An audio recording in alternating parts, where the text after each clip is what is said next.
When he was born, he was ever so ugly. He was a very happy child, you know, just smiling.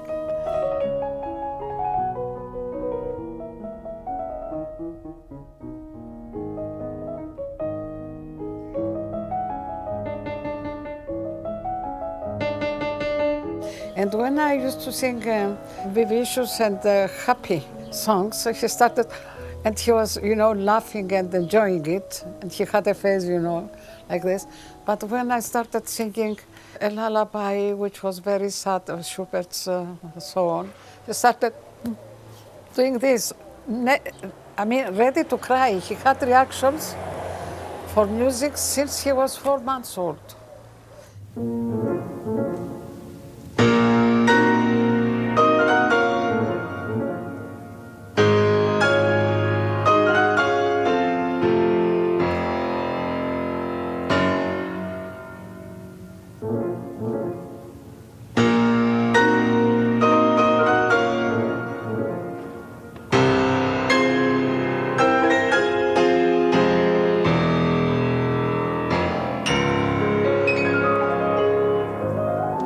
Energy, genius, and star.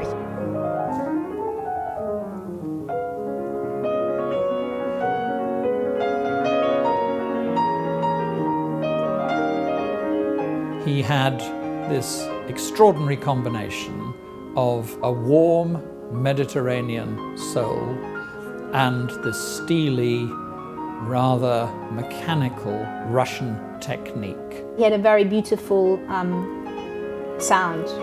To hear sound of Nicolas, it's very true.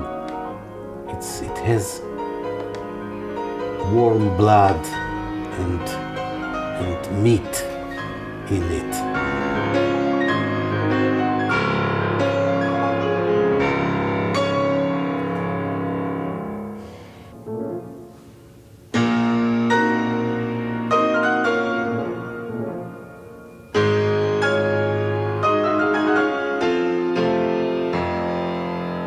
He never played 2 bars of a piece in the same way.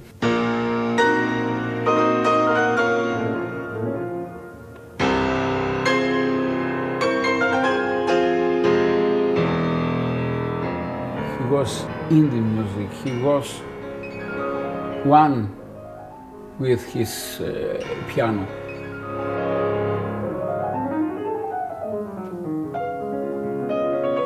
And when he was playing piano, you can see him that he was. He was living then. He was free. He was not on earth.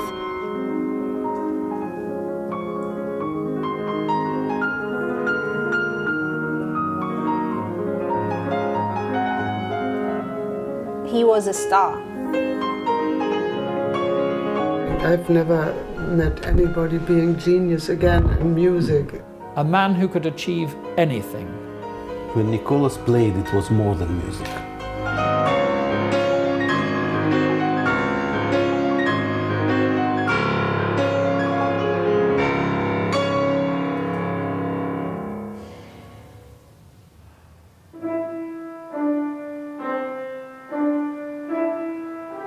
he used to go to his aunt. We didn't have any piano. He was 5 years old. She used to live very close to our house, Ritsa. And she had a piano. And she was very good at that stage to teach him, you know. One of his aunt was teaching him the piano. And at that time, Solon Michailidis came, our great professor, who was a professor of his mother also.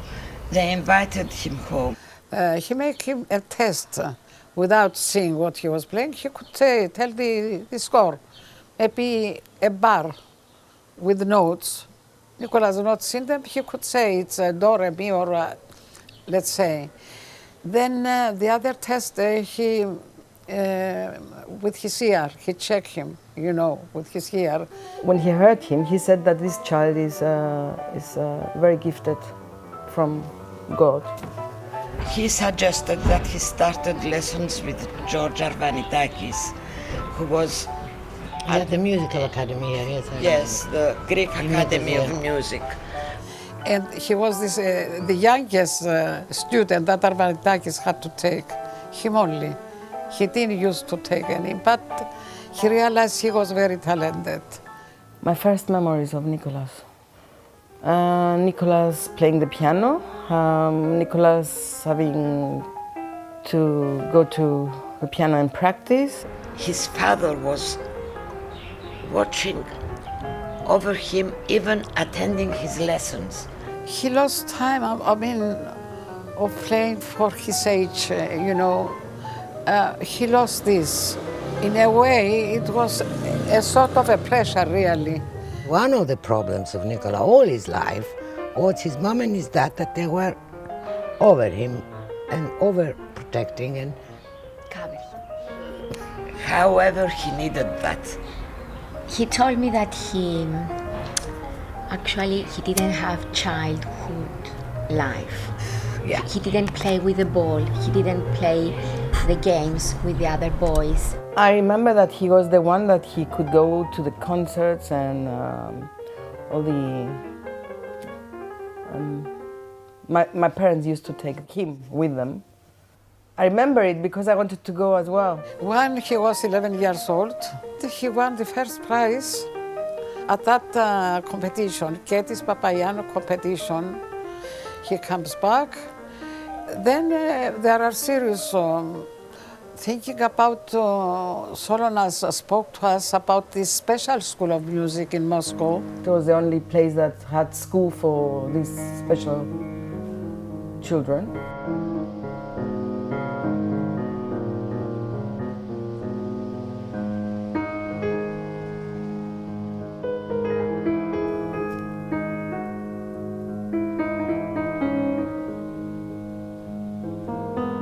И вот как раз здесь вот эта фотография, он приехал, но это нужно, очевидно, вот как и было в газете. Здесь было написано, что по просьбе Макариуса именно и по просьбе Акел, Коммунистической партии Кипра, он был прислан сюда, зачислен в ЦМШ. I met him Central Music School in Moscow. It was a big world which opened itself for us. Big musicians which we could hear and learn from them. It was a very new situation for both of us. I think this created kind of solidarity. Στο σημερινό ραδιοσκόπιο, ο Κλήτος Ιωαννίδης συνομιλεί με τον Νικόλα Οικονόμου. Ο καθένας είχε το δικό του δάσκαλο στο όργανο του, το οποίο ήταν και το πιο βασικό, όπως ανάφερα πριν. Εγώ είχα δύο δασκάλους. Είχα δύο δασκάλες συγκεκριμένα. Και οι δύο δουλεύαν στο μεγάλο οδείο, το Τσαϊκόφσκι, αλλά διδάσκαν στο σχολείο, διότι το σχολείο αυτό είναι εξαρτώμενο, όπως είπαμε. Αλλά δεν είναι όλοι οι δασκάλοι που διδάσκαν πέρα που ήταν στο μεγάλο οδείο. Η δική μου ήταν. Και 2 φορές την εβδομάδα είχαμε μάθημα. Μέναμε δε σε ένα οικοτροφείο, το οποίο δεν ήταν μαζί με το σχολείο, ήταν 500 μέτρα παρακάτω και στο οποίο υπήρχαν δωμάτια με πιάνα και τέτοια πράγματα. Υπήρχε και ομαδική ζωή, ας πούμε, όλο το μαθητό. There were very big, two big rooms, boys on the second floor and the girls on the third floor, and we had educators there. Был Николас, то поскольку он был ребенком с 11 лет, то тут, конечно, внимание должно было быть просто в течение всех суток, что с ним. Он живет в интернате, у него там питание, у него сон, у него физкультура, у него дисциплина такая или иная. То есть в курсе абсолютно всего, конечно. At a certain time the light would be switched off, but we, of course, wouldn't go sleep immediately, so we were telling jokes, and many jokes were pretty anti-Sovietic jokes. Вы знаете, его в основном любили. Он очень легко выходил на контакт всю жизнь. Это его менталитет просто таков. Но были стычки. Вот мне недавно рассказывал ныне профессор консерватории, тогда он был его сокурсник, одноклассник. Были стычки, были. He had a very hard time there because he was the youngest and he wouldn't. He was coming from a West country, you know, so he was a capitalist. Once he told them to his friends that the Mercedes is a much better car than Volga, and they beat him. You should keep the rules of being there, of living there. Those rules were there were prescription from the morning till the evening how it should go. I mean, it was a big change, really, and especially the climate and the food. He didn't like it. But he learned very quickly, you know. He was speaking Russian pretty well in a very short time.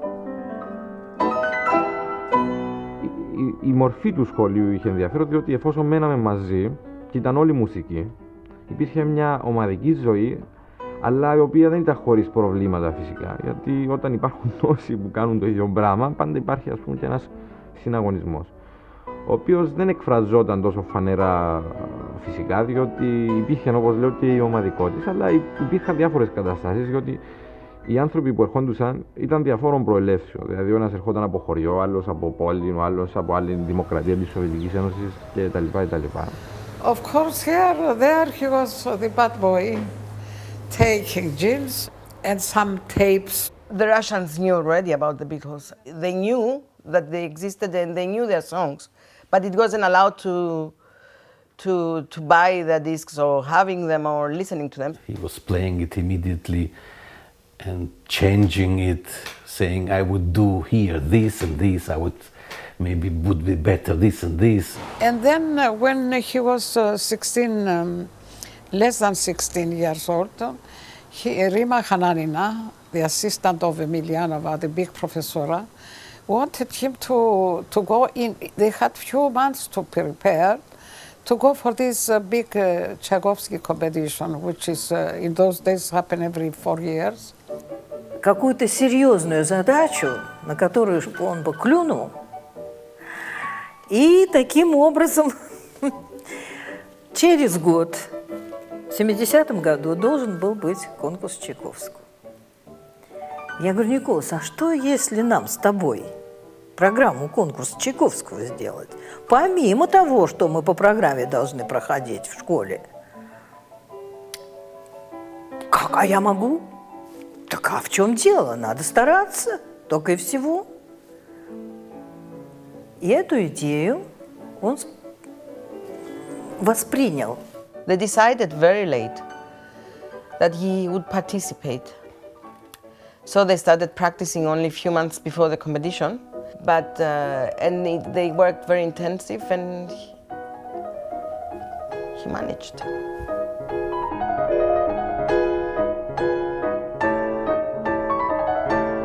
А ведь вот он блеснул как искорка.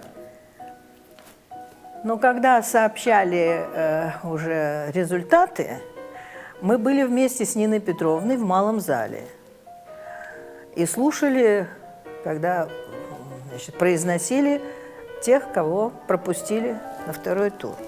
И когда там не оказалось Николаса, Нина Петровна сделала такой жест. Там есть такая бархатная балюстрадочка, мы стояли около нее, она взяла так руку, зарезали. My father was there again. And when they threw him out, a judge of the jury was very upset. And his teacher found out that the reason they threw him out is because if they wouldn't, at the first round, they couldn't throw him out after the second round. He was too good. The main problem is that at this competition, that time would be decided who would take prize long before it was taken. I mean, at least approximately. And this is when I remember him saying, I'm not racing horse, and I don't want to do that again, ever.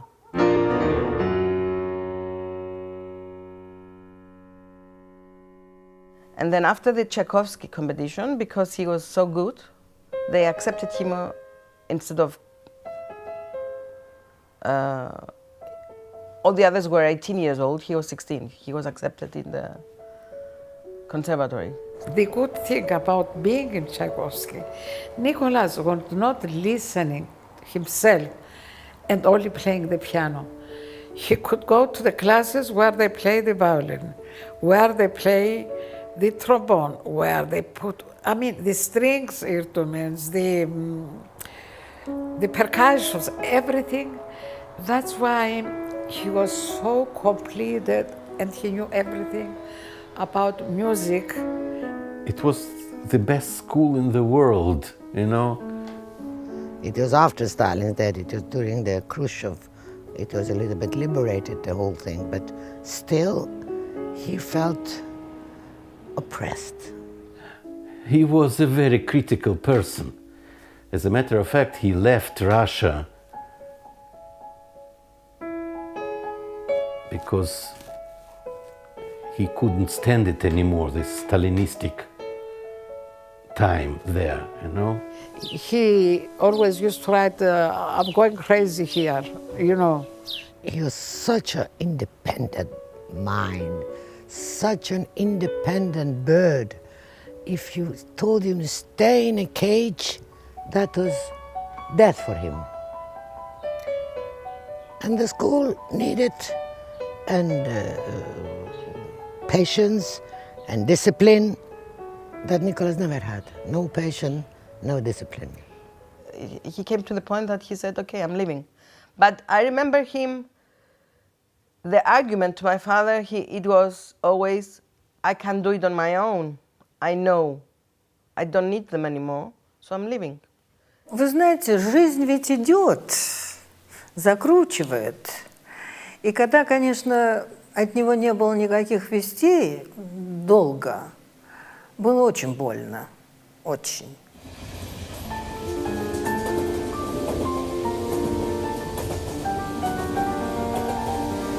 So he went to Germany because we had some friends, an English couple. He stayed with them. They were interested about culture and music. That's how through them he met Mike Reynolds. In those days, Mike Reynolds was the cultural attaché. I first heard about Nicolas from some friends of the family, and in 1971, these friends, talking to us at a party, said he was desperate to practice his piano.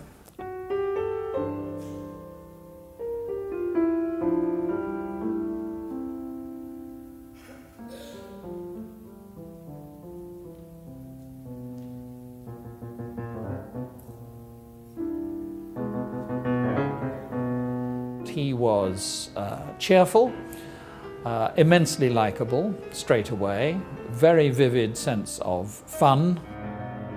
We had small children at that stage. They called him our resident hippie.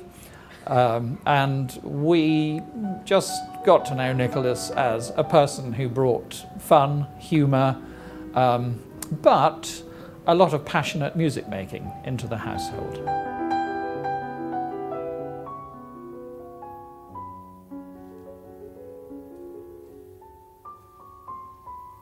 I suggested to Nicolas that one thing that he needed was not just to practice on our piano every day, but to start giving concerts to people. So I said to Nicolas I would be prepared to put on a private concert for him, and I would invite 50 or so movers and shakers who lived and worked in Düsseldorf. Everybody crowded into our music room, filled the hall and the drawing room, and Nicolas sat down and played Mussorgsky, played pictures at an exhibition.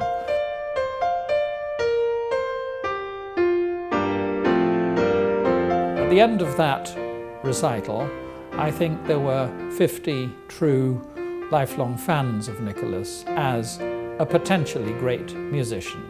He gave an absolutely stunning performance of the piece, and he judged it to perfection. This emboldened me sufficiently to start ringing up some commercial promoters. Quite quickly, a Cologne concert agency said they would be prepared to give Nicolas an evening recital. And we had a full house for his first proper recital in Germany.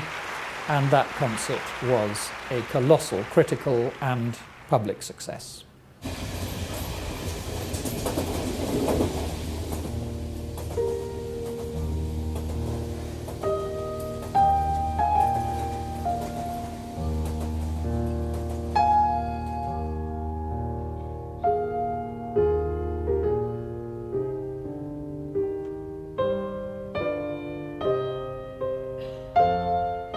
Elmar!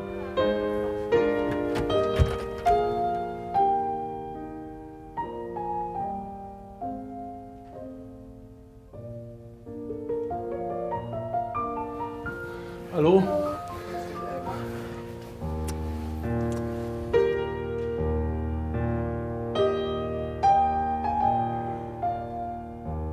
From Düsseldorf we came to Rome, just for a few days, yeah.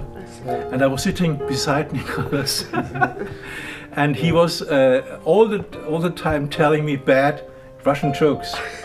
But somebody mentioned next day there would be a small concert by this man with the dirty jokes. And I asked, which is not my normal behavior, asked if I could be present at the time. And I invited myself. And this invitation of myself changed my whole life. This is how the whole thing started with Munich. They told him that Munich, over Elmar, he met his friends, Elmar friends, and they told him that the best city in Germany to start a career is not Düsseldorf, is Munich, because that was the center then. Elmar was always around from the very beginning, and I remember that his first concert was a big cultural event in Munich. There was only one thing to do to make this known to the public, is to create a kind of myth, a kind of legend. Yeah? The first concert in the Hercules Saal in Munich was sold out by pure one telling the other. Did you hear? Well, there was much rumor and much high expectations on this concert.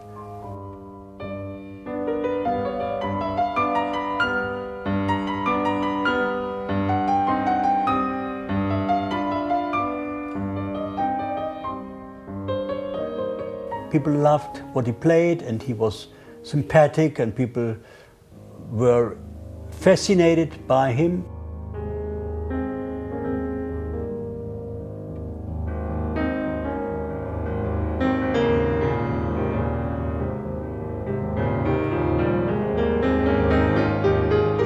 Once there came quite a famous music critic here to us to somehow, I don't know, he wanted to fetch something which I don't remember. And then he said, I don't know, there's something about Nicolas Economou.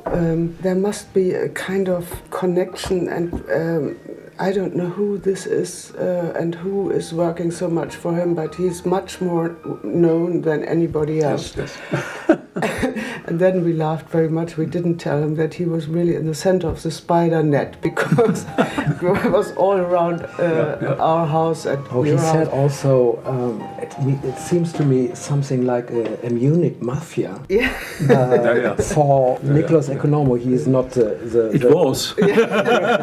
But he was in a kind of center of it. So he stood here in the kitchen, and we said nothing, and said, okay, you're here in the center of the mafia. He was the padrino, the godfather. Yeah, godfather was you.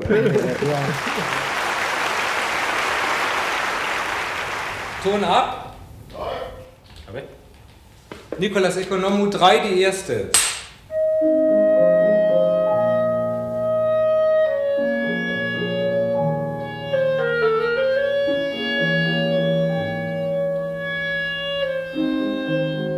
Meine Damen und Herren, Nico Economou, ein Mann, das Fußball spielt und auch ein bisschen Zeit für Klavier findet. Was meinen Sie, Herr Economou, wenn Sie diese unglaubliche Minuten für uns geben, dieses unwahrscheinlich, diese unmenschliche Fußball, das Sie spielen? Hatte das etwas zu tun mit der Musik? Und wie sehen Sie die Zukunft von unserem Leben mit Fußball? Werden alle Leute Fußball spielen oder es werden nur für privilegierte Leute ein Alle werden Fußball spielen, wissen Sie? Jetzt verstehen wir alles. Ja, das ist ein sozialer Mensch, ein Musiker, ein Fußballspieler, Nico Economou. Guten Abend, meine Damen und Herren. Sie sehen jetzt die Sendung Klavier als Sport, in dem wir Ihnen zeigen den schnellen Pianisten, und er wird spielen den Minutenwalzer von Chopin in weniger als eine Minute. Wir wünschen Ihnen gute Unterhaltung. Time is money.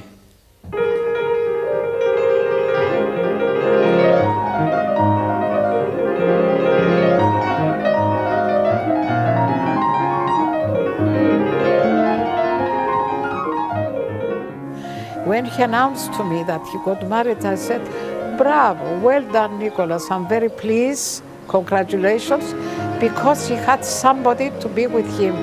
My father was shocked again. But my mother was really happy about it.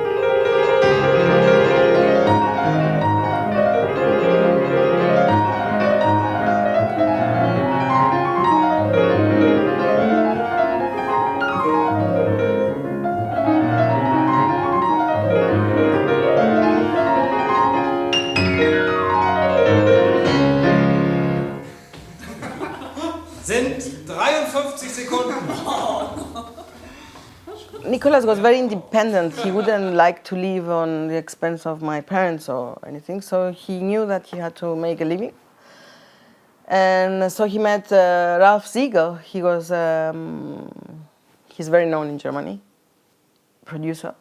And he offered him a job writing songs for him.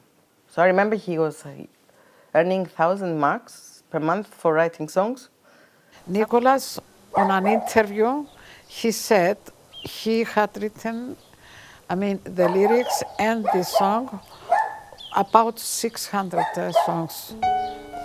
and he was paying each month, and that's how they could go through the early years when he got married after he had gone in 1972 in Munich, and he had already in 1976 he had already Semeli, his daughter. This is them when they got married, and my mother was pregnant with me. It looks kind of like a shot from a love story with this kind of Kodak feel to it. Different dad, but a good dad. He was playing a lot of music for Semeli. He was singing with her. He was talking to her. You know, he was because he was at home. As an artist, you don't go to work. Yeah, in general, he was a good dad. You know, we loved each other a lot. Kind of, in a way, we were kind of like in love with each other, I think. He loved his daughter. I can say it, I saw it many, many years.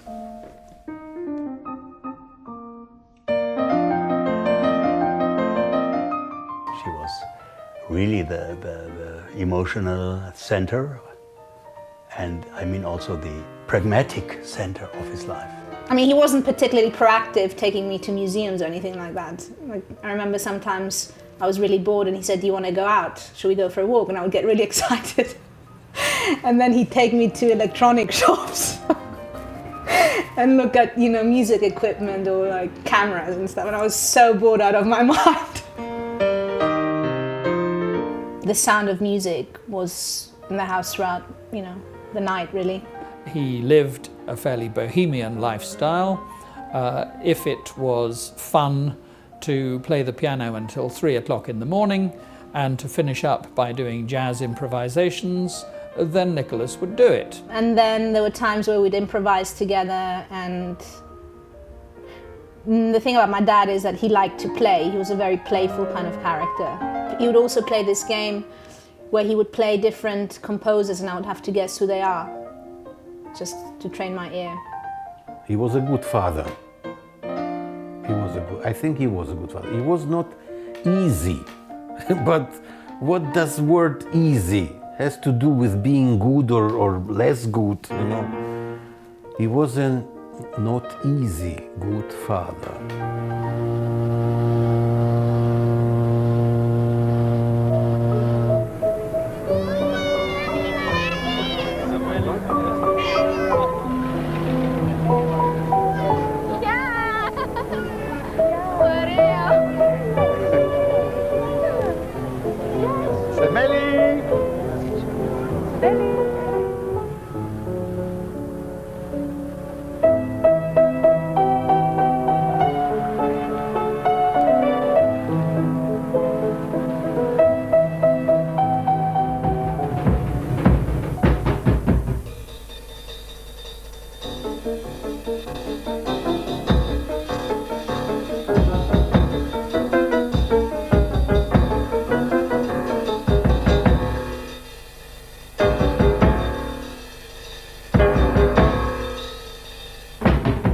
Nicolas, when he managed to come to Cyprus through a ship, he said, "I met Elmar's son.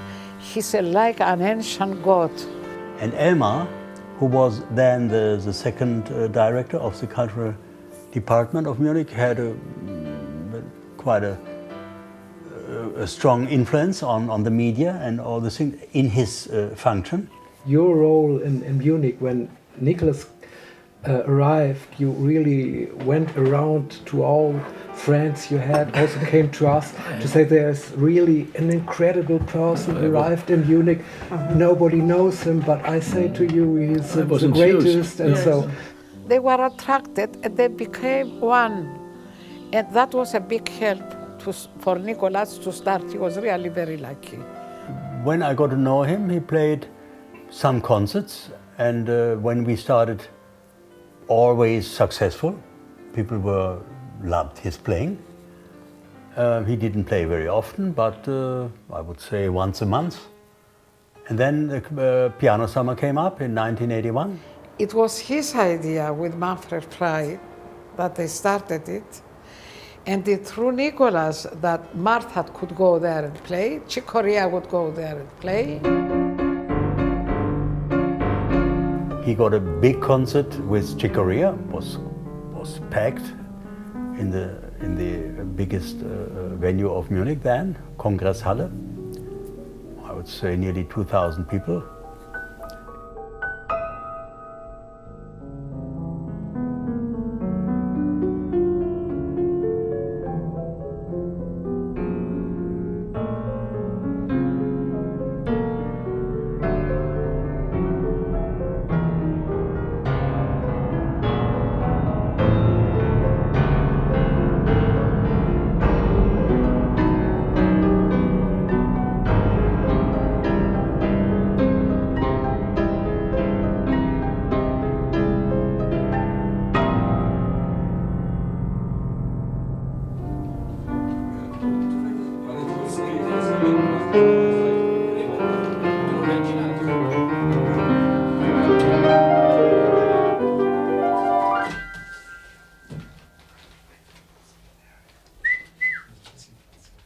I remember Martha was playing in Hercules.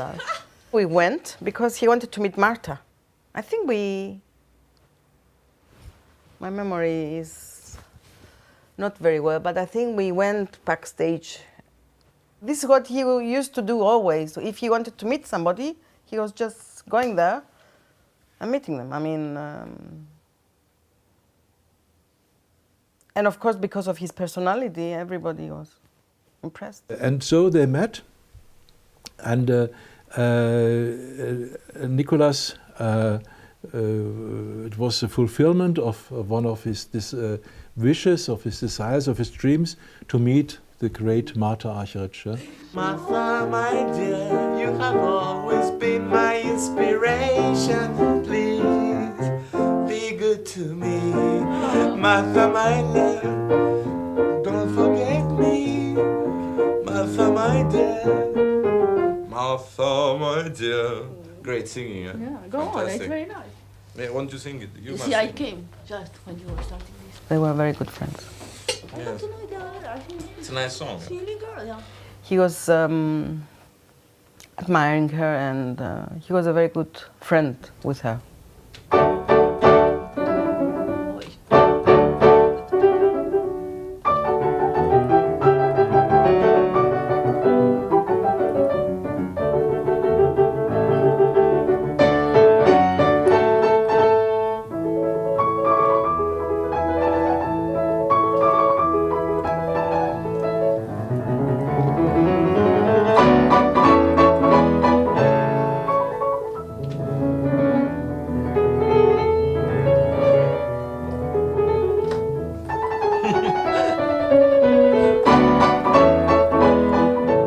Then the good times came, yeah, 81, 82, 83.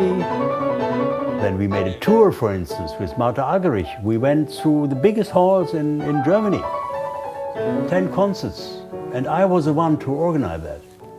And was not complicated, because Martha was already world famous. She was a very, very famous lady, and he became more and more famous with her, by her side, I mean, and also in the festival concerts, and then in the TV, in the broadcastings of our films.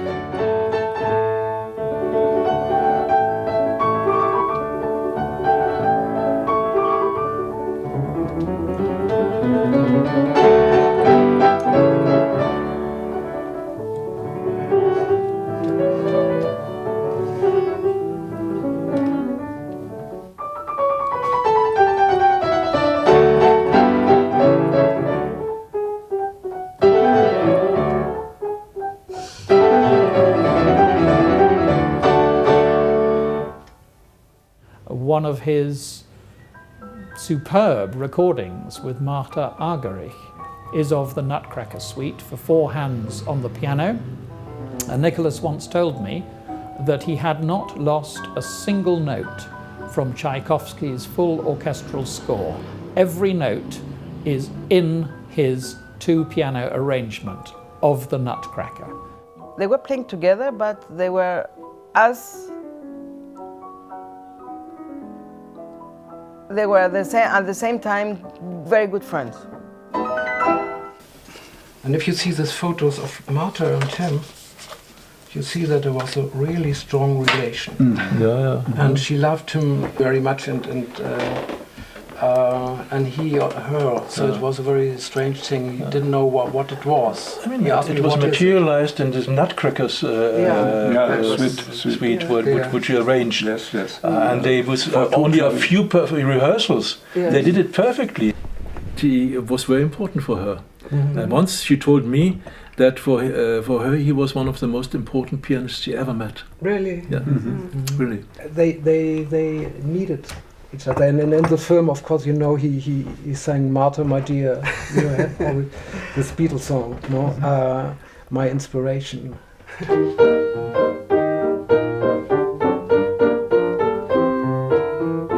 You silly girl, I know. You can say it. You silly girl, look what you've And Deutsche Grammophon made the recordings. The first recording was with duet with Corea. The second recording was a duet with Martha Argerich. The third recording was a solo CD with a picture of an exhibition with the Deutsche Grammophon, the #1 label in the world, the yellow label. So Nicolas was in the very best condition to make a real career.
Through the many friends he made in and around Munich, he was introduced to the German film director Margarethe von Trotta. We went together in a restaurant, and by chance he sit beside me. He didn't know me, I didn't know him. So we started to speak together, and he told me what he thought or did or were, and I was also telling him my little story. And since then I only did 2 films as a director, so he couldn't know me, and I didn't never hear of him. And when he said he's also a composer, I like out of nothing. I never heard a note of him, but I said, you will do the next music for my next film.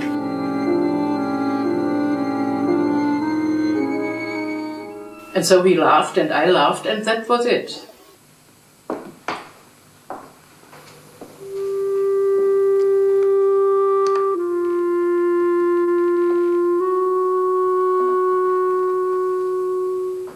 He met Margarethe von Trotta. I played also, he especially wrote music with solo for clarinet, so I played it, we recorded it.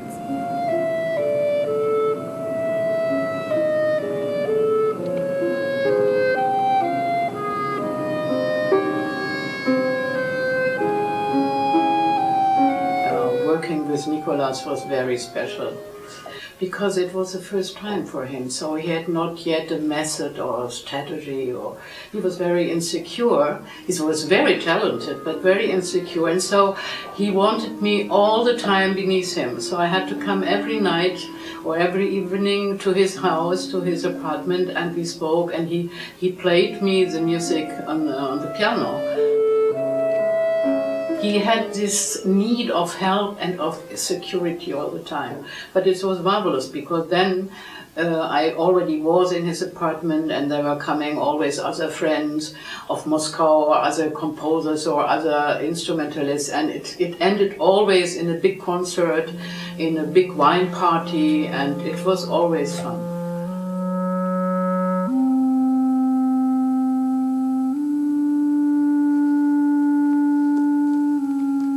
I like very much his compositions. There were wonderful things for the Bleierne Zeit, was it not? Yes, he did yes. it, but it's really good music he made, and it's wonderful. He did.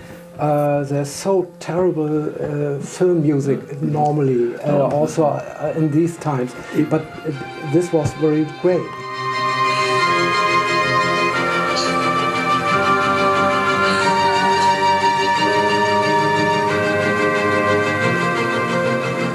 We did 3 films, Bleierne Zeit, Sheer Madness, and Rosa Luxemburg.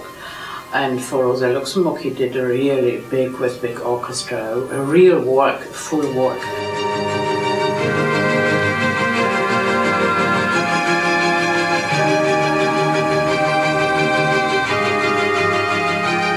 I think his film music is absolutely wonderful.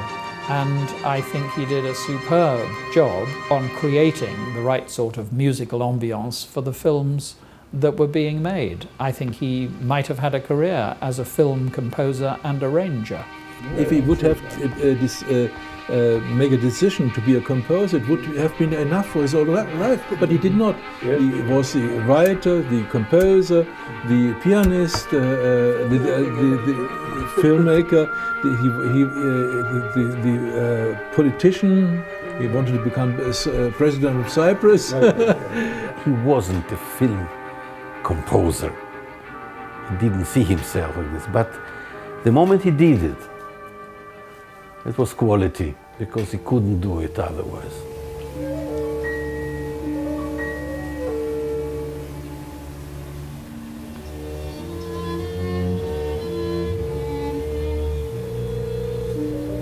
Ich würde dir sagen, das Komponieren für mich ist sehr wichtig, aber ich komponiere aber wenig. Ich versuche so Musik zu machen, dass der Musiker die Möglichkeit gibt, sich zu ausdrücken. Auszudrücken, ja. Und ich bin ehrlich, wenn ich die Musik, dass ich höre, meinen Kopf wiedergebe. Das ist alles, was ich tun kann. Und man kann nicht sich entscheiden, jetzt eine große Musik machen oder sowas. Wenn man so denkt, dann schafft man nichts. Composition was very important for him because it was the soul of his interpreting it. But he would never say, "I'm a composer." No, I never. He addressed him as a musician, but not as a composer as such. The Tower? No, he made enough compositions. Yes. The Tower was an idea that Nicolas had. It has a strong narrative story. There is a couple. A couple meet, a couple spend happy times together, a couple has a child, a couple drift apart. And willy-nilly, I got drawn in as his collaborator on this project.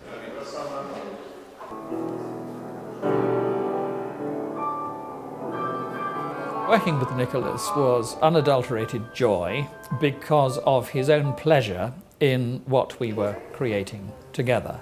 It started in 1972 in our Düsseldorf days, and we were still writing or tweaking some of the songs in 1992.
We first of all moved back to England.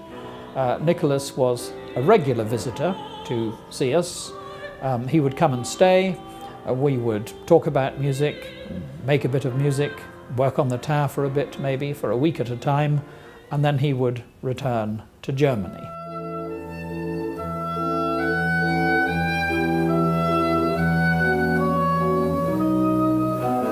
Once upon a time I found you, and we shared a dream. It could not have been a life. Now your life is just the beginning, never mind the pain. While I try again with my lost life. Memories, a funny game, feeling never stays the same, and it's too late now to change your mind. You have gone your way, and I'm going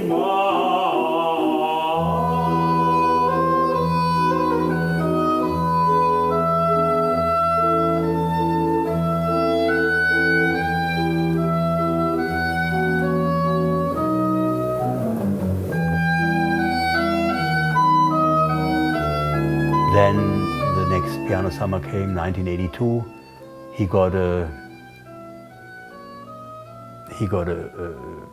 was in 3 concerts or 4 concerts included in the biggest rooms in Munich.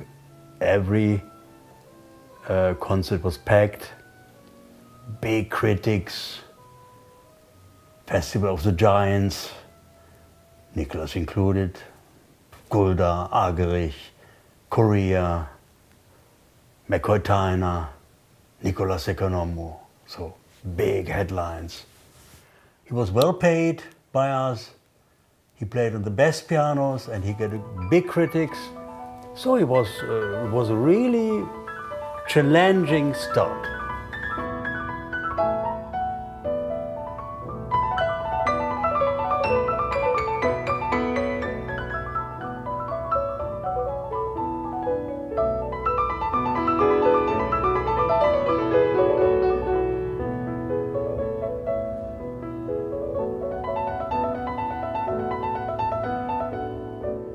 It's one of the best pieces in the history of music is when Corea, Friedrich Gulda and Nicolas Economou play together. All the glances they change. It's fabulous. It's also famous. It is called The Meeting. Three genius meet.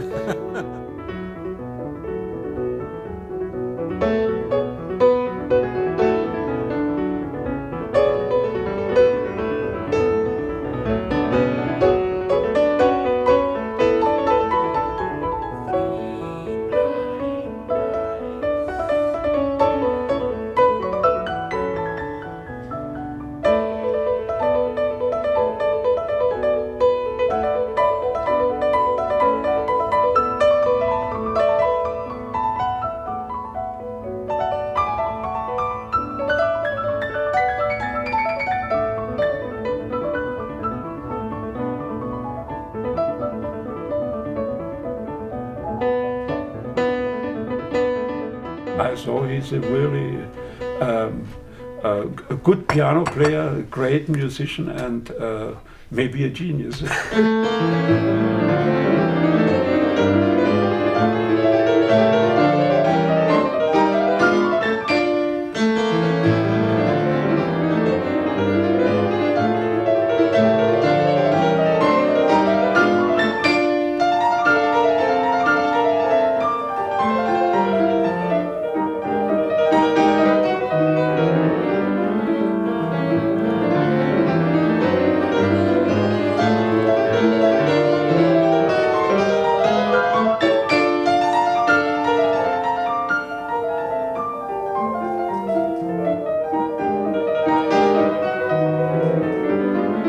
I think his performances of German romantic music, especially Robert Schumann, but also Franz Liszt.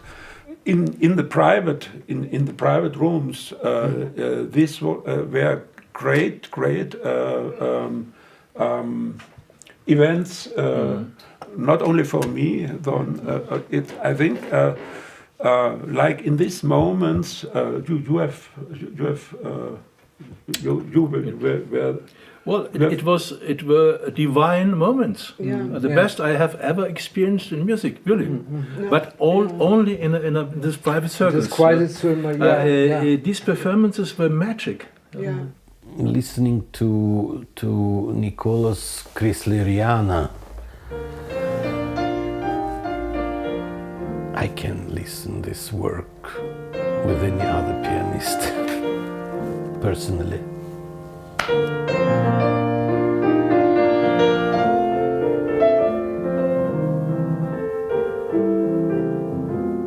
From the critics and for people that are still alive, like Martha Argerich and so on, they say that for Chrysleriana, nobody can interpret, even her, like Nicolas.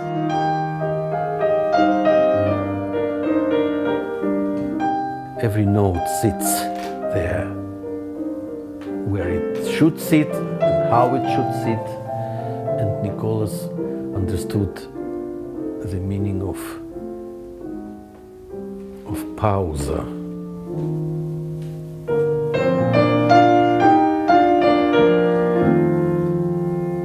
Chrysleriana ist mein Lieblingsstück.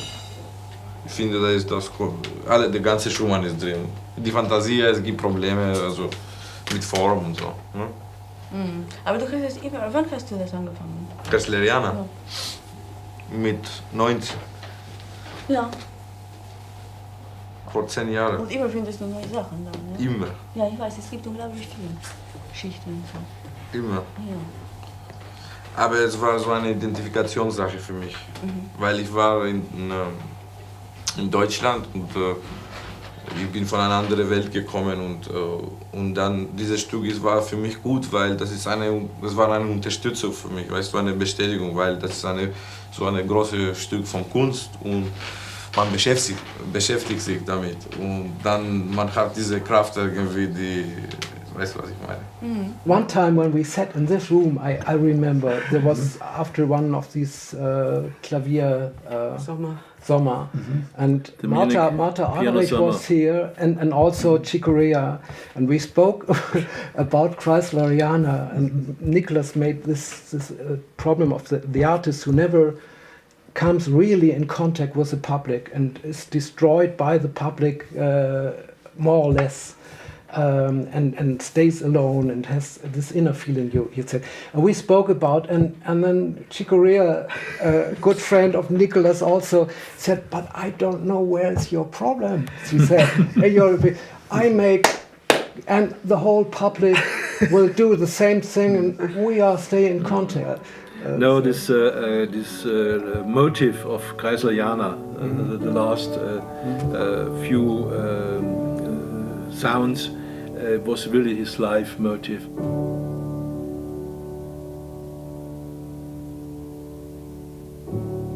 I would like to talk about Maritza a little bit because his wife, yeah. Yes, his wife. Because when they came here together first, I think she was such a sweet person, and she really devoted her life to him. The problems came up when she lost twins. They were having twins, but Maritza lost the baby, so I think that was the moment that Nicolas, the relationship, I don't know what happened or how it happened, but things changed. And this was also, there were some signs who started to, perhaps also this fact had done something difficult in their relationship. But I think it's more than that. All these ladies. Maya Hofmann. Yeah, of course. Yeah. He was a fascinating person. He was very much in love, and that was the reason the marriage was over. Well, when I met Maya, I liked her immediately. I mean, don't forget, my father had affairs, you know, it's not like all of a sudden there's this new woman, you know. He was a fascinating person, but the bad thing was that he followed her, he went away from Nick.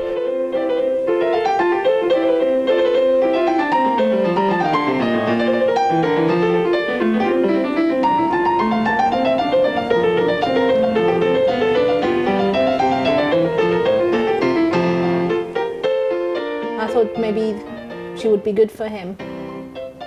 They had many things in common, intellectually, and you know, and she was, you know, stunningly beautiful and interesting.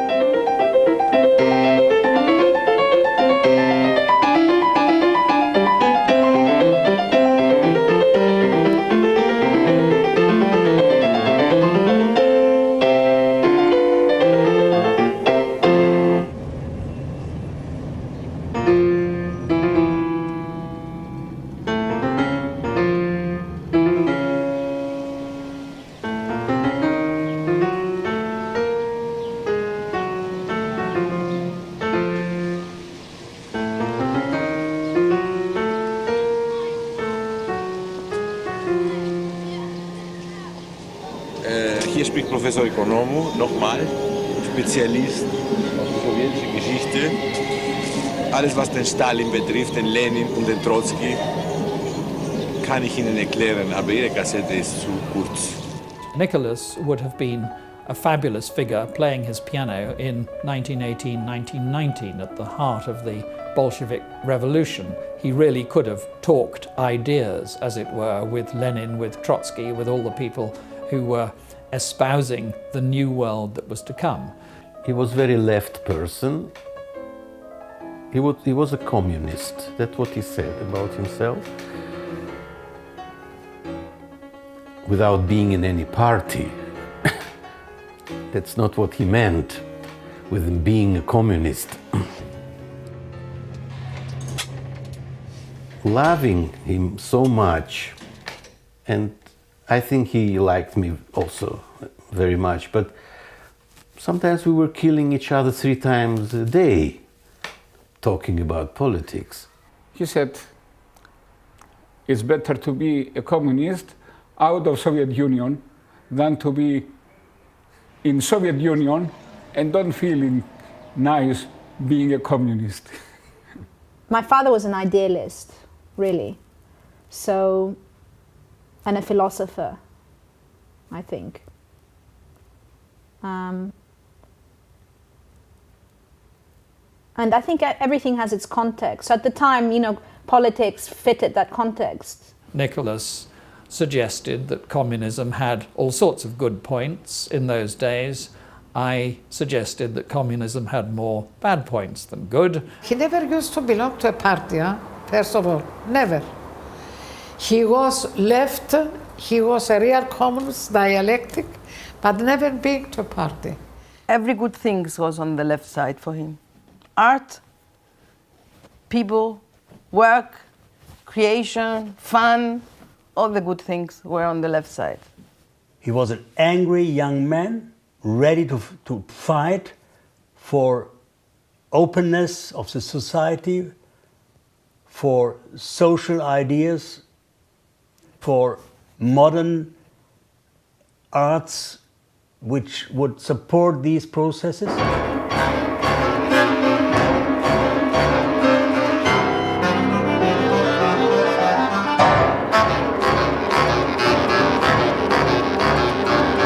My father wanted to bring talented people together and make art part of people's everyday life, not an exclusive thing that, you know, is for certain people.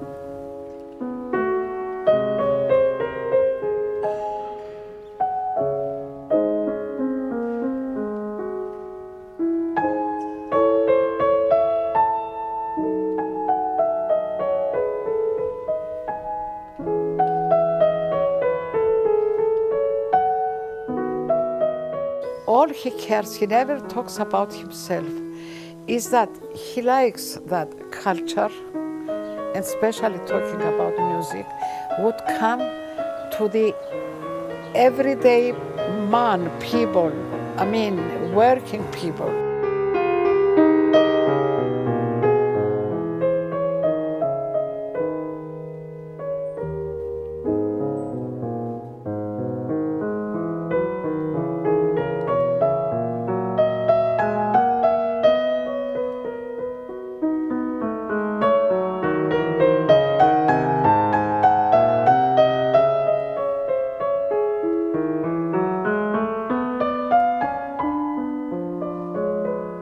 I think he became, I don't know if he became more ambitious or more frustrated with his work or more inspired. I don't really know exactly what it was, but I think he wanted more from his life than he had.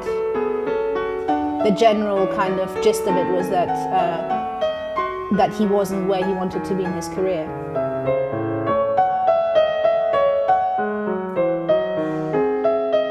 He wanted to make a very big career, then playing not only with Chick or Martha or Gulda, then playing on his own in the biggest rooms of the country. And this was not so easy, even with these successes, even with good critics, very good critics, even with some very good concerts in Munich and other places. But a really big career was not so easy. And he wanted it subito, immediately. And he was not patient at all. He was not patient at all. I think he found it difficult to adapt to the fact that there are many more political games involved, and it's not just enough to be good, you have to play the game.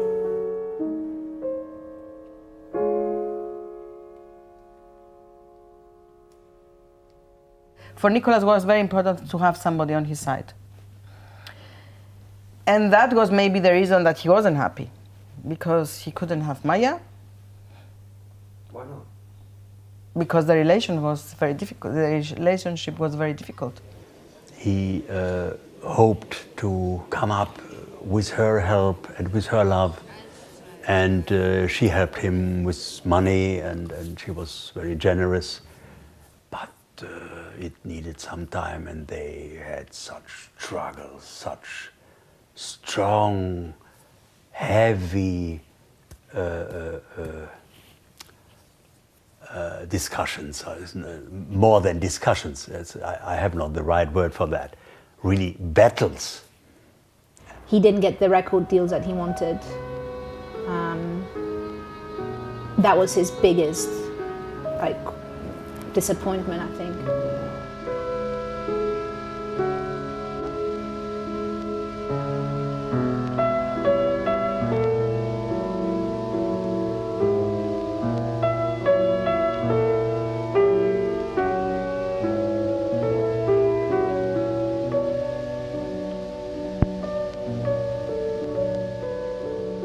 He was drinking a lot, trying to find ways, new ways.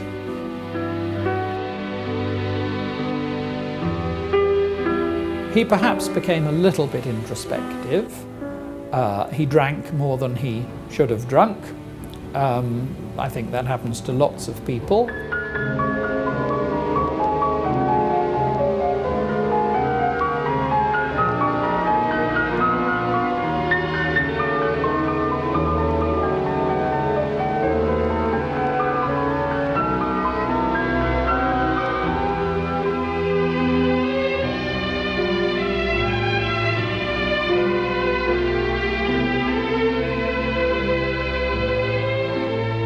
Do you want me to get crazy or to get cancer? That was his answer. That's why he was drinking, to get out of the reality maybe, I don't know. But he would remember he was not really drunk. I think he was unhappy, so therefore he would kind of blame people or provoke them. I tried to go on what I did for him, and I arranged concerts, but they were terrible concerts. He was very tired, because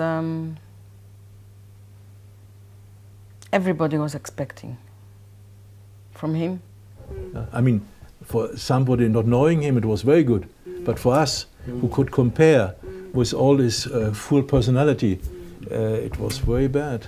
I think one problem was that he never practiced and he didn't look for new pieces to open his horizon or horizon. It was not longer possible to plan projects together. We started from time to time to discuss about new projects, concerts, compositions, whatever, but everything failed. I think sometimes he had, especially in the last years of his life, and also before, he had no real clear relation or artistic relation to the dark side of his life or of life. No, he didn't want to think about the power of death, and so it was something like a demon. He couldn't speak with it.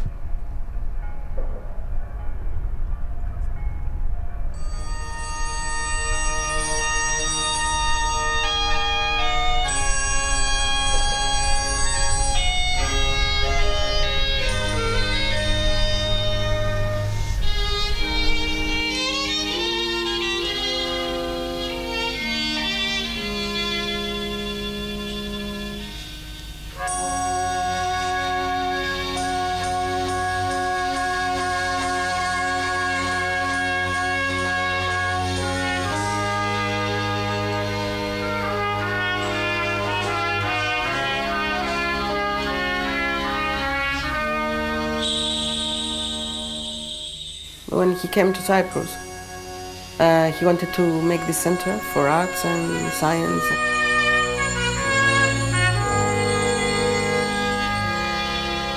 The day before his death, he went in Nicosia. He went to see a house where he wanted to found a European cultural center. Really? To help the Cyprus problem. Yeah. We used to talk, and he would say, he was in bed, and I was sitting next to him, and we were talking, and he was telling me that he has enough, he doesn't want to live anymore, he's tired. And then I told him, what are you talking about? Yesterday we were talking about having this center, and you still want to have so many plans and want to do so many things and change so many things. And then he turned to me and he said, yes, you're right, it's true. When he went to Cyprus in beginning of December to his family and Limassol, he was in a quite good mood, and I had the feeling, maybe that he's that a change could come. He was really in a good mood, and he was looking forward and said, "Yeah, I will make a concert there."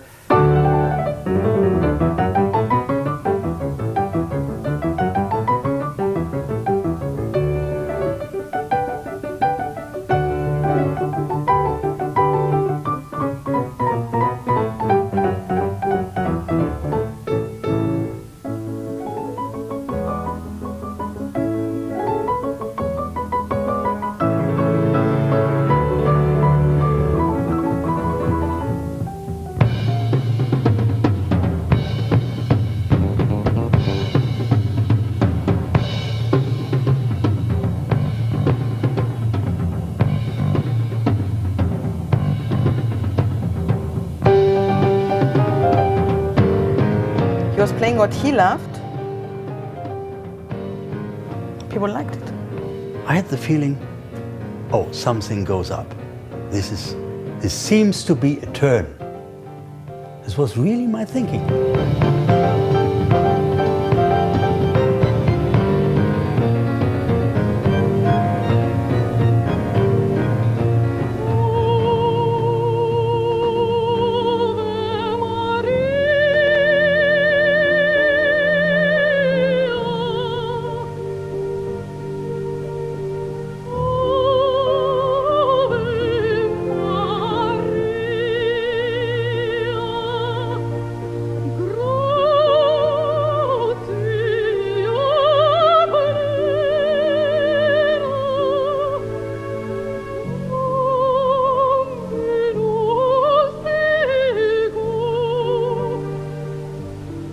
his last concert in Cyprus was in this theater, and the television was recording it.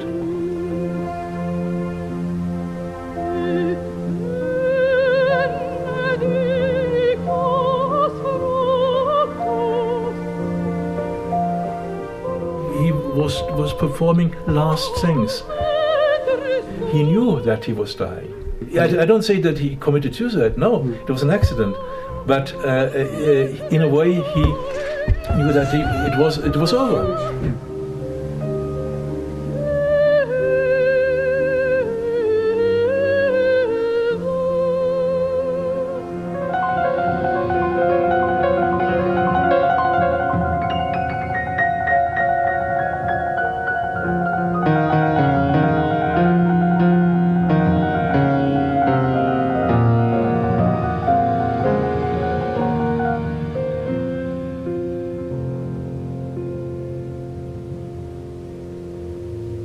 Το γκρίζο είναι χρώμα που κανενός δεν αρέσει. Τα γαλάζια, τα πράσινα, κόκκινα, κίτρινα. Το ουράνιο τόξο μετά τη βροχή. Στο βενζινάδικο στέκει ορθός ένας μικρός. Η στολή είναι πράσινη, με λίγες λίγδες λαδιού και τα μεσόνυχα μαύρα, σαν του πουλιού. Ο ουρανός είναι γκρίζος, αν τρέχει βενζίνα γκρίζα κι αυτή. Στην κιανή αχτή. Τα αυτοκίνητα τρέχουν, χρωματιστά μυρμήγκια. Γκρίζοι οι επιβάτες. Ωχ, πόσο γκρίζοι. Η μια ή η άλλη ή ο άλλος νομίζει πως μια στάλα θάλασσα ή ουρανός τους γεμίζει. Γκρίζοι είμαστε όλοι και γι' αυτό επιζούμε, δίχως να ξέρουμε ακριβώς τι ζητούμε.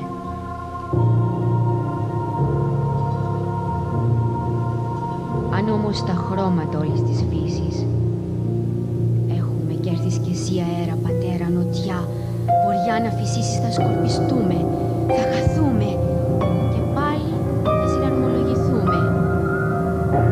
Τον γκρίζο θα μένει, θα επιμένει, πάντα θα νικά. Επειδή πεινά.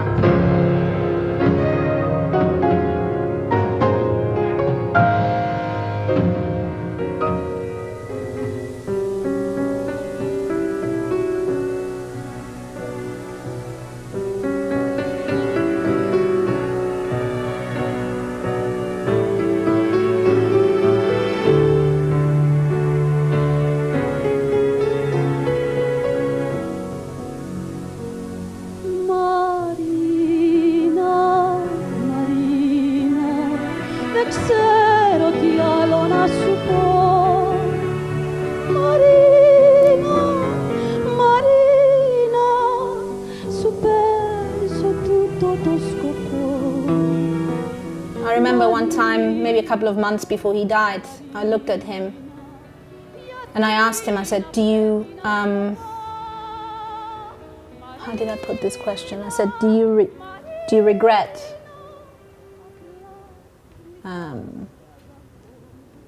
do you have regret in your life?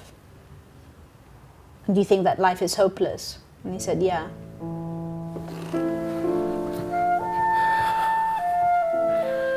Actually, this photo is always with me.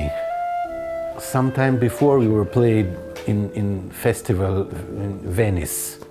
We played Schumann, pieces of Schumann, and it was unforgettable. It was not, I felt it was so good, it was not music anymore. Something happened there. I believe I felt that I'm losing him. Считаете ли вы, что он реализовал свой потенциал в жизни? Нет, конечно нет. Конечно, там еще столько осталось всего. И он так нужен, вот нужен такой менталитет, такой объем таланта, такие возможности. Нет, конечно, это обрезало жизнь, которая неповторима. In a telephone call we had with Nicolas very shortly before his death, he was almost saying goodbye to us. He was talking to us about the friendship we had had, how much he loved us both, how he hoped that various things would still happen in our lives. We thought perhaps he was being slightly over-emotional. We thought perhaps he'd had a very good evening with friends and he was ringing to tell us that he loved us. No, he was not always happy. As every human being, I think.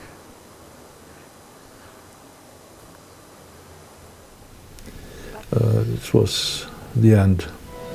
Marina, Marina, γιατί να πρέπει να σωθώ.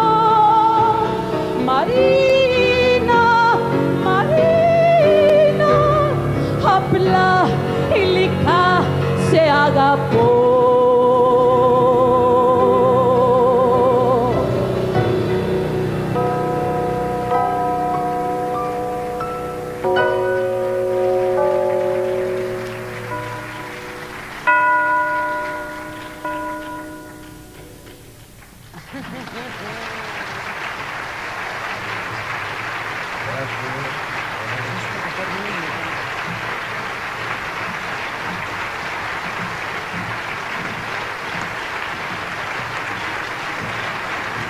I said, why don't you sit down and write?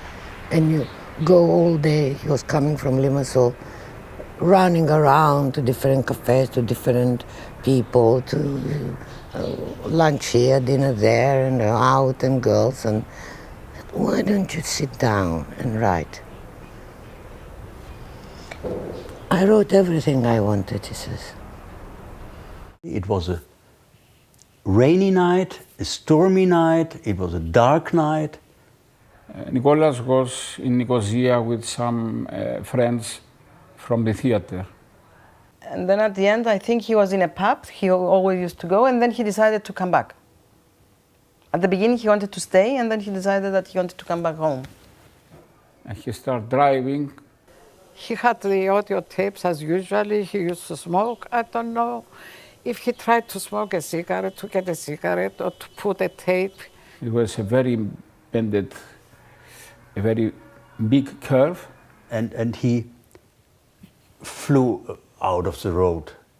And actually I sort of woke up and sat up on my bed, actually precisely the time when he died. Somebody rings to me very early in the morning. I answer the phone. They found Nicolas' car in Cofinu, but they can't find Nicolas. And I thought, oh, what is he doing now again? He didn't say that it was an accident. He was asking me about a car.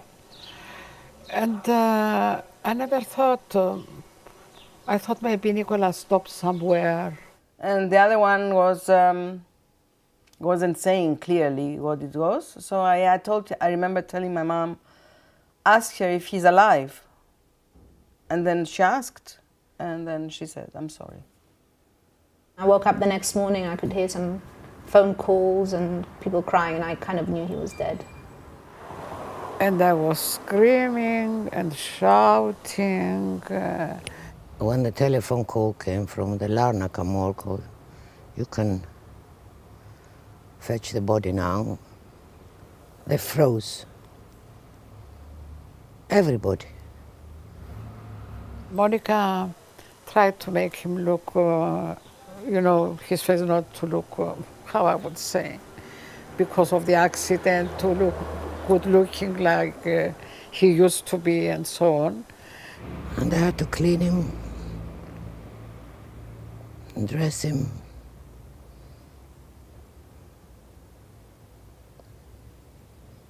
But she was there. I was talking to him. Now you don't feel any pain, darling. Don't worry, we are all here. For me, he was always young. He will never change into an old man. His image is always of a young man with plenty of hair, rich hair, curly, playing the piano.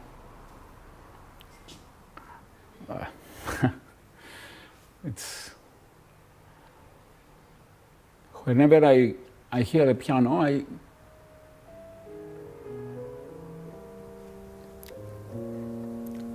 I think he is playing the piano.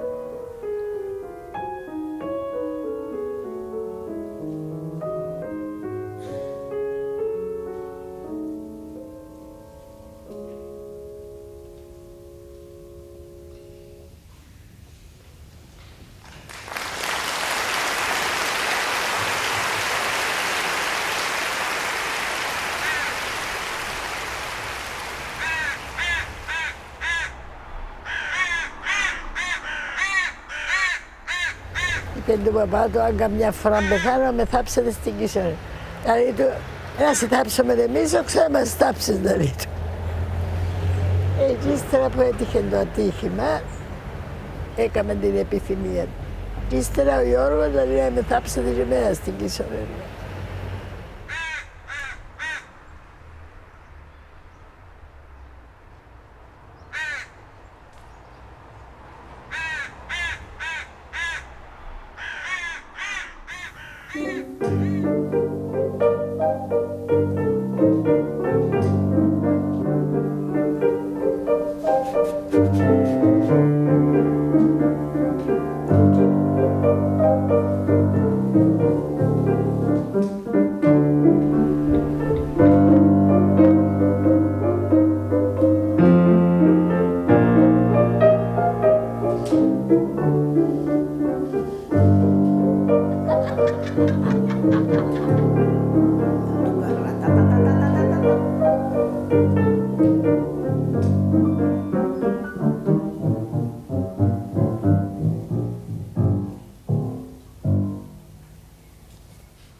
Thank you.